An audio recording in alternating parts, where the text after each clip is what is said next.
Tim's Take, where Tim gives his take on questions from the audience and current events. Let's get right into it. Tim, what is your take on the M&A market today? It's slow. That's the biggest take on it right now.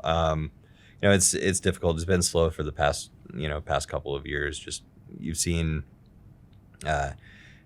broadly, you've seen cost of capital go up, right? From the Fed rate, like everything from mortgages to software company valuation, generally company valuations going down across the board.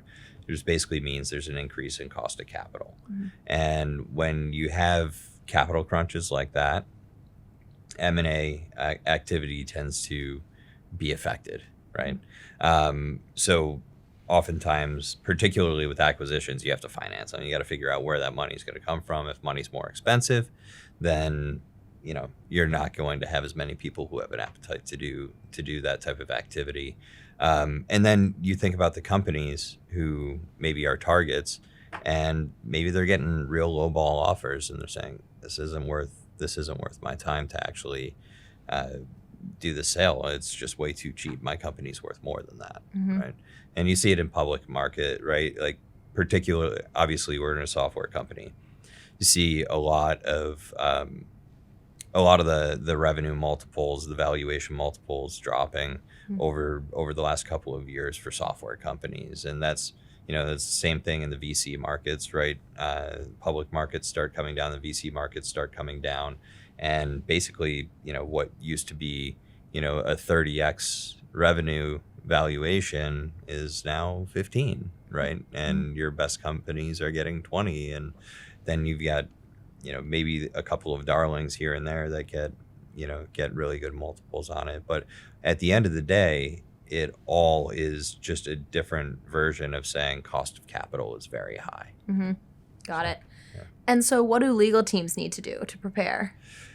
I think legal teams need to be really conscious of their role. So in the event that you are exploring M&A activity, and even in the context of just like doing contracts or something like that, every time the legal team touches a potential transaction, whether that's M&A transaction, whether that's just a commercial contract or something like that, that is the business making a capital investment in that particular business deal.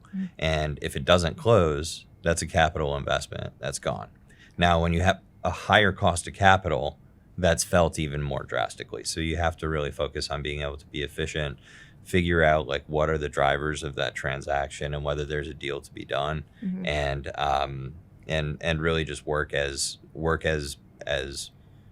consciously as you can with a mind toward identifying the most critical parts of the deal that are going to be either showstoppers or things that are going to move you on to the next stage. Right. That makes sense. And how can technology help?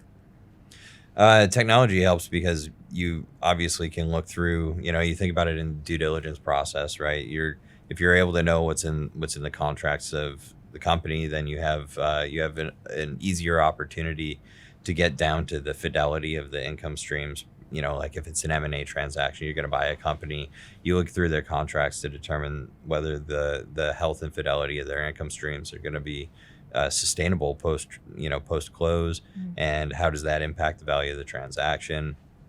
Think about the similar things with staff, and integrity of your intellectual property. If you can use technology to really understand what's in the documentation around the business, then that just really shortcuts a ton of time, which is really just you reading through them yourself. Right.